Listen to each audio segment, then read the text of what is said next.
안녕하세요. 김민서입니다. 지난 영상에서는 정신의학이라는 분과가 어떻게 탄생했는지, 그리고 초기 치료적 수용소가 왜 결국 실패했는지를 이야기했습니다. 이번 영상에서는 3장과 4장, 즉 생물학적 정신의학의 탄생과 신경성 질환의 시대를 다뤄보겠습니다. 정신질환을 뇌의 질환으로 보려는 첫 번째 시도가 어떻게 이루어졌는지, 그리고 그것이 왜 실패했는지, 그리고 그 자리를 신경성이라는 새로운 언어가 어떻게 채웠는지에 대해서 이야기해보도록 하겠습니다. 먼저 3장인 생물학적 정신의학의 탄생부터 시작하겠습니다.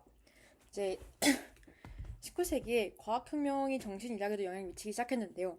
세균이 질병의 원인임이 밝혀지고 세포 수준에서 인체를 이해하는 것이 가능해지면서 정신질환도 뇌의 구체적인 이상에서 비롯될 것이라는 생각이 강하게 등장합니다. 이게 1세대 생물 정신의학인데요. 이제 이 흐름의 핵심 방법론이 임상병리적 방법입니다. 환자가 살아있을 때의 증상을 기록하고 사망 후에 뇌를 부검해서 그 소견과 생전 증상을 대조하는 방식입니다. 현미경으로 뇌를 집중적으로 관찰하는 거죠. 근데 이 방법이 실제로 성과를 냈습니다. 1874년에 카를 베르니케라는 독일 의사가 뇌졸중으로 특정 뇌 부위가 손상되면 언어 이해가 불가능해진다는 것을 발견합니다. 이게 베르니케 영역인데요. 이런 발견들이 뇌의 특정 부위가 특정 기능을 담당한다는 것을 보여줬습니다. 정신적 기능도 뇌의 특정 부위에 연결되어 있을 거라는 기대가 높아졌는데요. 이 시기에 이제 독일과 프랑스 그리고 영국 정신의학의 차이도 흥미롭습니다. 독일은 이제 기초 과학 연구가 강했어요. 그래서 이제 그리징어식 그 클리닉이라고 불리는 방식이 발달했는데 진단을 확정하기 전에 환자를 단기 체류 시설에 머물게 해서 질병 진행 과정을 파악하려는 방식이었습니다.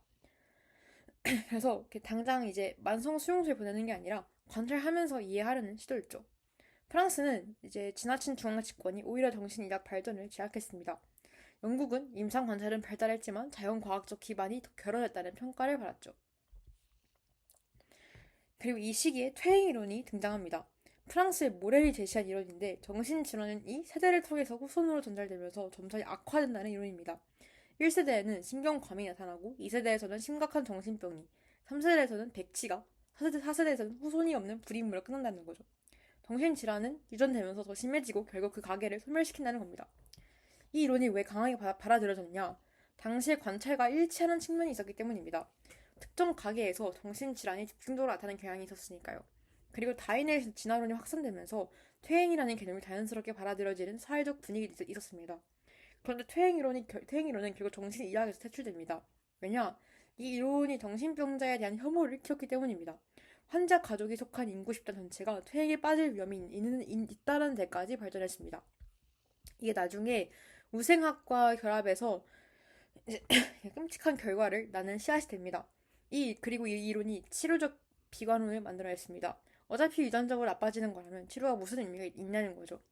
1차 세계대전쯤에 퇴행이론은 정신의학에서 퇴출됩니다. 그리고 이제 크레펠린의 분류체계가 이 시기에 등장하는데요. 에밀 크레펠린은 정신의학 역사에서 가장 중요한 인물 중 한 명입니다. 그의 핵심 통찰이 뭐냐? 정신질환을 진단할 때 현재의 증상만 보는 게 아니라 질병의 결과를 추적해서 분류하자는 거였습니다. 즉 종적 시각을 도입한 거죠. 환자의 문제를 환자의 삶의 역사적 맥락에서 이해하는 겁니다. 그리고 크레펠리는 정신병을 두 개의 큰 영역으로 나누었습니다. 정서적 요소가 있는 조울 정신병과 정서적 요소가 없는 조발성 치매였습니다. 조울 정신병은 기분의 변화가 핵심이고 회복 가능성이 있다고 봤습니다. 조발성 치매는 정서적 반응이 없어지고 회복 가능성이 거의 없다고 봤습니다. 1908년에 블루일러가 조발성 치매 대신 정신분열증이라는 용어를 제안했습니다. 그래서 이 분류가 왜 중요하냐? 현대의 DSM, 즉 정신장애 진단 및 통계 편람의 질병 분류가 이 크레펠린의 틀에 기반하기 때문입니다. 크레펠린이 정신의학의 분류 체계를 만든 사람이라고 해도 과언이 아닙니다. 하지만 동시에 원인이 아닌 증상과 경과를 위한 분류라는 한계도 여기서부터 내려옵니다. 그리고 이 시기에 독일 정신의학이 특히 중요한데 연구에서 임상으로의 전환이 일어납니다. 크레펠린 주의적 대변혁이라고 부르는 건데 이제 실험실에서 뇌를 들여다보는 연구 중심에서 환자를 직접 보고 질병의 경과를 수족하는 임상 중심으로 방향이 바뀝니다. 이게 정신의학이 더 실용적으로 발전하는 계기가 되었습니다. 이제 4장 신경성 질환의 시대로 넘어가겠습니다. 19세기 말에 이제 흥미로운 현상이 나타나는데요.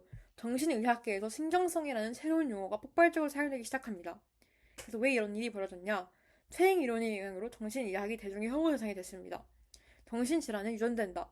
그리고 그 집안 전체가 퇴행한다는 이론이 퍼지면서 정신과 진단을 받는 것이 자신과 그 가족 전체에 낙인이 찍히는 것을 의미하게 되었습니다. 수용소에 들어가지 않으려는 환자들과 부자 환자들을 유치하고 싶은 의사들이 공모해서 신경성이라는 용어를 만들어냈다고 소토는 분석합니다. 신경성이라는 이 단어가 가진 장점이 있는데요. 광인 수용소와 연결되는 오명을 피할 수 있었습니다. 유전이 아니라 기질적 고통으로 설명할 수 있었던 거죠. 즉 내가 정신 이상자라는 게 아니라 신경이 예민하다는 거니까요. 이 완충으로서의 기능이었습니다. 신경쇠약이라는 집단이 대표적인데요. 미국의 신경의사인 비어드가 만든 개념인데 과학적 근거가 전혀 없었음에도 1차 세계대전 전까지 모든 기능성 신경질환의 표준 진단명이 되었습니다. 그래서 신경쇠약이 무엇이냐? 이제 과도한 문명의 요구로 신경에너지가 고갈했다는 겁니다. 현대 사회의 스트레스, 과로, 그리고 이제 과도한 지적 활동이 신경을 지치게 한다는 거죠. 이제 과학적으로는 완전히 근거 없는 개념이었지만 중산층의 다양한 기능적 증상들을 의료화하는 데 완벽한 틀을 제공했습니다. 그리고 히스테리도 이제 이 시기의 핵심 진단이었는데요. 18세기에는 정신 신체적 증상을 여성에게는 히스테리, 그리고 남성에게는 건강염려증으로 분류했습니다. 히스테리라는 단어 자체가 이제 그리스어로 자궁을 의미하는데요. 즉 이 진단 자체가 처음부터 여성을 겨냥한 것이었습니다. 설명할 수 없는 신체 증상, 그리고 마비, 경련, 시각장애 등이 히스테리로 진단됐습니다. 이게 나중에 프로이트가 정신 분석을 발전시키는데 핵심 사례가 됩니다. 그리고 온천 치료 이야기도 흥미로운데요. 1900년대 온천은 중산층의 만성 질병을 치료하는 특별한 장소로 간주됐습니다. 온천물에 담기고 마시고 규칙적인 생활을 하고 그리고 아름다운 자연 환경에서 쉬는 것이 치료로 여겨졌습니다. 지금의 눈으로 보면 의학적 치료라고 하기는 어렵지만 당시에는 이제 기질적 치료라는 믿음이 있었습니다. 더 특이한 것은 사일러스 위어 미첼의 휴식 치료인데요. 모든 방문을 금지하고 어둡고 조용한 방에 가두는 방식이었습니다. 이게 신경쇠약의 1차 치료법이었는데요. 오늘날의 관점에서 보면 격리에 가까운 방식이지만 당시에는 신경 에너지를 회복시키는 방법으로 여겨졌습니다.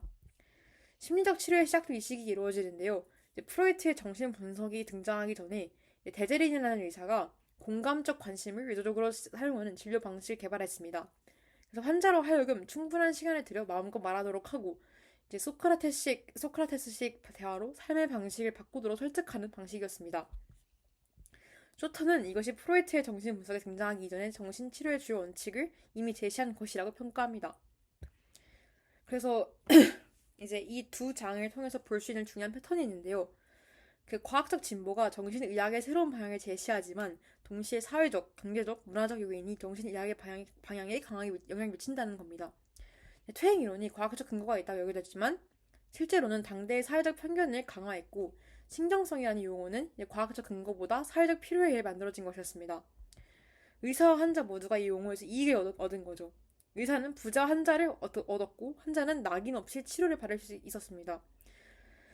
하지만 이제 그 치료가 실제로 효과가 있었느냐는 이제 별개의 문제입니다. 이 부분에서 이제 일곱 괴물이 사는 마음이라는 전에 읽었던 책에서 저자가 정신질환의 신경학적 기반을 이야기할 때 그 기반을 찾으려는 노력이 바로 3장에서 이야기하는 1세대 생물정신의학에서 이제 전통에서 나왔습니다. 뇌를 직접 들여다보면 정신질환의 원인을 찾을 수 있을 거라는 기대가 19세기부터 있었던 거죠. 하지만 그 기대가 실제로 정신질환의 원인을 설명하는 데 충분하지 않았다는 것도 이 역사에서 반복적으로 나타납니다. 그리고 또 빈서판에서 이제 핑커가 행동 유전학을 이야기하면서 유전자가 성격과 행동에 영향을 미친다는 걸 강조했는데요. 퇴행 이론이 그 방향으로 가는 첫 번째 시도였습니다. 하지만 그게 얼마나 쉽게 정치적으로 오염될 수 있는지도 퇴행 이론의 역사가 보여줍니다. 유전이 정신질환에 영향을 미친다는 관찰이 우생학으로 이어질 수 있다는 위험을 19세기 말에 퇴행 이론이 이미 보여준 거죠. 그리고 신경성이라는 완충어의 탄생이 이제 사회적으로 이제 구성된 그런 진단 범주가 어떻게 만들어지는지를 보여준 좋은 예시입니다. 과학적 근거보다 사회적 필요가 진단 범주를 만들어낸 경우죠. 그리고 이게 이제 결국 이 책의 마지막 장에서 다루는 DSM의 문제와 정확히 같은 구조입니다.